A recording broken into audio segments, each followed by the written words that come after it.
Salam sejahtera bagi kita semua dan selamat datang di Ruang PC.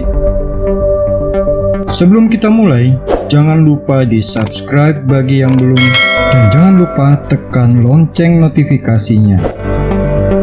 Selamat mengikuti.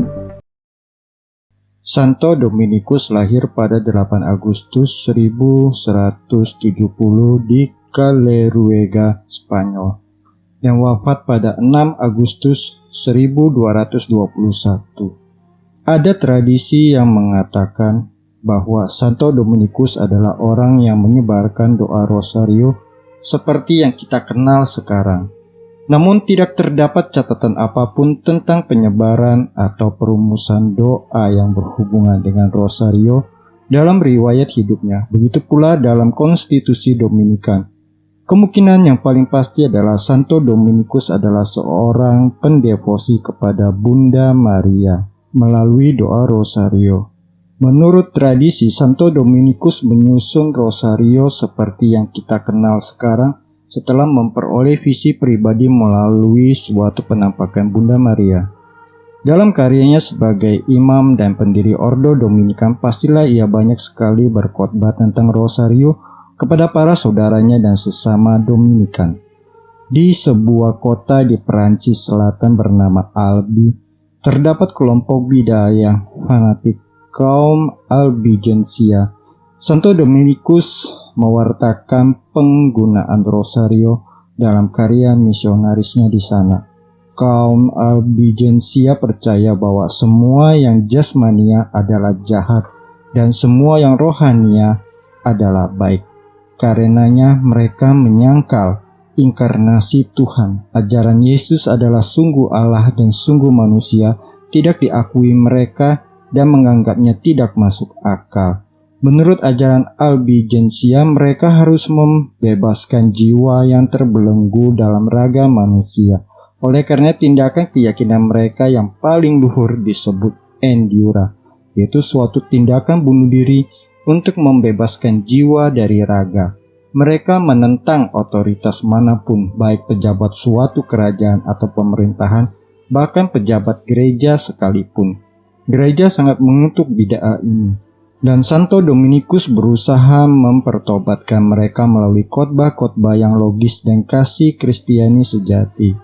Santo Dominikus menggunakan rosario sebagai suatu sarana ampuh untuk mempertobatkan kaum Albigensia. Walau sebagian ilmuwan melihat dengan cara yang berbeda, yang mengesampingkan peran aktual Santo Dominikus dalam membentuk doa rosario.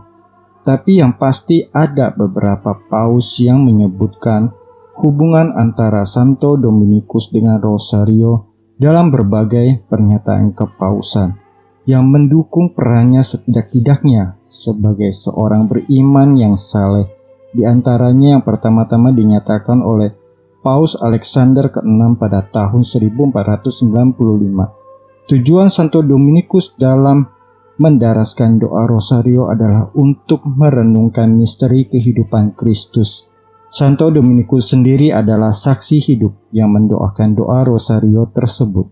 Namun doa rosario dalam bentuknya yang seperti sekarang merupakan hasil pertumbuhan devosi yang terjadi beratus-ratus tahun setelah kematian Santo Dominikus. Pada tahun 1453, Konstantinopel jatuh ke tangan tentara Muslim Ottoman, sementara Balkan dan Hungaria nyaris ditaklukkan. Pada tahun 1453, Konstantinopel jatuh ke tangan tentara Muslim Ottoman, sementara Balkan dan Hungaria nyaris ditaklukkan. Pada tahun 1521, kaum Muslim dari Kerajaan Ottoman berhasil menaklukkan Belgrade, Hungaria, dan pada tahun 1526 mereka telah berada di perbatasan Vienna, Austria. Dengan ekspedisi militer Kerajaan Ottoman yang telah menyerbu sampai pesisir Italia, maka para penguasa Mediterania sekarang di ujung tanduk. Kalau sampai Kerajaan Ottoman menguasai Eropa, maka dikhawatirkan kekristenan akan hancur. Pada bulan Februari 1570, utusan Turki menyampaikan ultimatum kepada Republik Venesia agar menyerahkan kepulauan Siprus secara damai atau menghadapi konsekuensi perang yang mengerikan. Venesia menolak, dan setelah berperang selama 11 bulan, Siprus takluk pada kekuasaan Muslim Ottoman pada tanggal 1 Agustus 1571. Syarat-syarat penyerahan diri ditetapkan demi keselamatan pasukan Kristen yang kalah. Seketika komandan pasukan Muslim mengambil alih kota. Komandan pasukan Muslim memerintahkan agar membunuh komandan pasukan Kristen yang dilakukan secara kejam.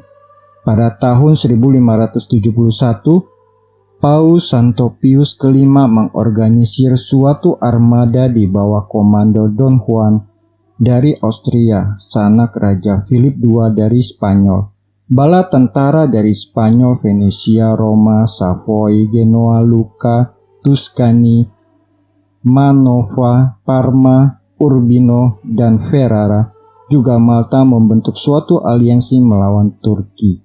Sementara persiapan dilakukan, Bapa Suci meminta segenap umat beriman untuk mendaraskan doa Rosario dan memohon bantuan doa Bunda Maria di bawah gelar Bunda Kemenangan, memohon Tuhan untuk menganugerahkan kemenangan kepada umat Kristiani. Meski jumlah armada Muslim jauh melampaui armada Kristiani, baik dalam jumlah kapal-kapal perang maupun pasukan, kedua armada siap bertempur. Kapal pemimpin Kristen mengibarkan bendera biru dengan lukisan Kristus tersalib, sementara bendera Muslim mencantumkan ayat-ayat dari Al-Quran, menyuruhkan jihad dan membasmi orang-orang kafir. Pada hari Minggu 7 Oktober 1571 pukul 11 pagi, pertempuran Levanto dimulai, dan dalam tempo 5 jam kaum Muslim dikalahkan. Siang itu sementara Paus Santo Pius V tengah berada dalam suatu rapat, sekonyong-konyong beliau berdiri menuju jendela, menatap keluar arah pertempuran yang berlangsung bermil-mil jauhnya, dan mengatakan, marilah kita berhenti menyibukkan diri dengan masalah-masalah ini, dan marilah kita mengucap syukur kepada Tuhan. Armada Kristen telah meraih kemenangan. Tahun berikutnya, Paus Santo Pius V sebagai ungkapan syukur menetapkan pesta Rosario Suci pada tanggal 7 Oktober, di mana umat beriman tidak hanya mengenangkan kemenangan ini, melainkan juga terus menyampaikan syukur kepada Tuhan atas segala rahmat-Nya dan mengenangkan kuasa perantaraan Bunda Maria. Bapa Suci juga secara resmi menganugerahkan gelar Auxilium Christianorum atau pertolongan orang-orang Kristen pada Bunda Maria. Majelis Tinggi Venesia juga mencantumkan pada sebilah papan dalam ruang pertemuan mereka, non virtus, non arma, non duces, sed Maria Rosari, victores non fecit, yang artinya bukan kegagahan, bukan senjata, bukan pemimpin, melainkan Maria dari Rosario yang membuat kita menang. Sahabat Ruang PC, demikian episode kali ini. Silakan tulis komentar Anda untuk saling berbagi.